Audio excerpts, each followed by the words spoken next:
Pemerintah Iran mengeluarkan peringatan keras kepada Presiden Amerika Serikat Donald Trump agar tidak melakukan tindakan militer atau agresif yang menyasar pemimpin tertinggi Ayatollah Ali Khamenei.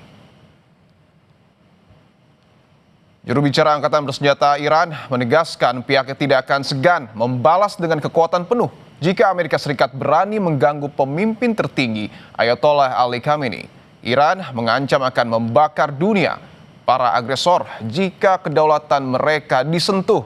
Ketegangan ini dipicu pernyataan Trump di media Politico yang menyebut Khamenei gagal memimpin dan mendesak rakyat Iran mencari pemimpin baru di tengah krisis ekonomi dan aksi protes warga.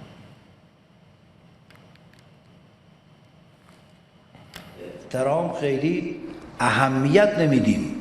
اون میداند که اگر دست تعرضی به سمت رهبر ما دراز بشود نه آن دست را قطع میکنیم، قاطعانه و شجاعانه و شعار هم نیست، بلکه دنیای آنها را به آتش خواهیم کشید، امان را از آنها خواهیم برید، هیچ منطقه امنی رو برای اونها نخواهیم گذاشت.